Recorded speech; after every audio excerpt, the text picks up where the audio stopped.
The ACT Party characterises the most mild co-governance measures and university safe spaces as apartheid and segregation.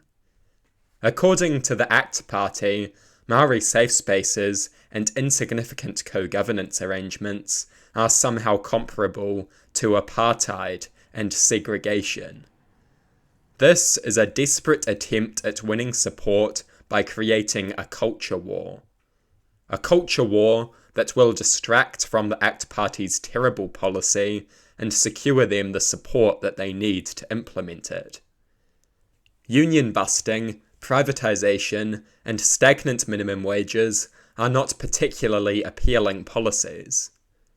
ACT seeks to distract from these terrible policies by creating culture wars around co-governance. The ACT Party pretends to care about racism. The ACT Party claims to champion liberalism and equality. But this is nonsense. And we know it is nonsense because the ACT Party has repeatedly stated support for Israel, a state that is currently engaged in ethnic cleansing at best and genocide at worst. Ethnic cleansing and genocide in the real sense, not in the hyperbolic rhetoric sense. The Israeli state has been engaged in a brutal campaign of ethnic cleansing and mass murder in Gaza. The ethnic cleansing is shameless and overt. The ethnic cleansing is undeniable. The only argument is whether or not Israel's actions are technically genocidal. That they are ethnic cleansing of a brutal and cruel variety is a simple fact.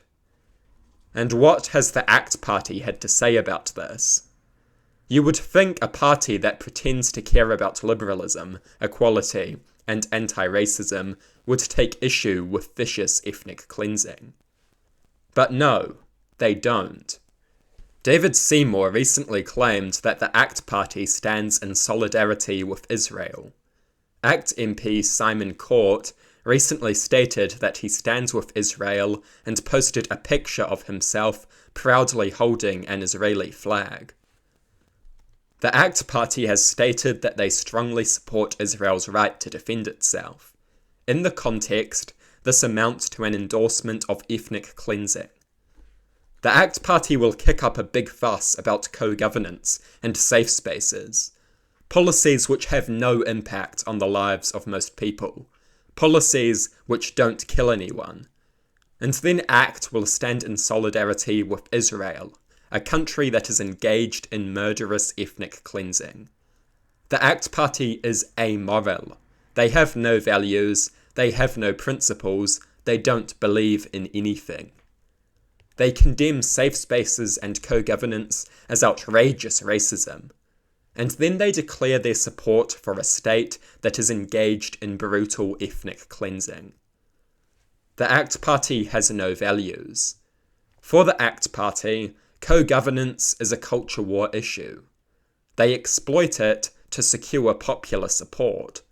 Their ultimate goal is brutal economic reform, union busting, stagnant minimum wages, deregulation, privatisation, austerity.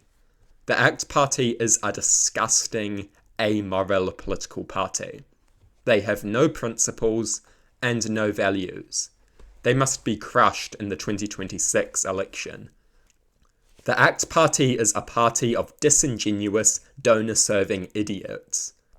A party of cruel, amoral, vicious people.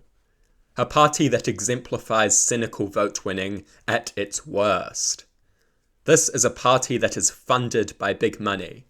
Hypocrisy is the norm because they do not take their beliefs seriously.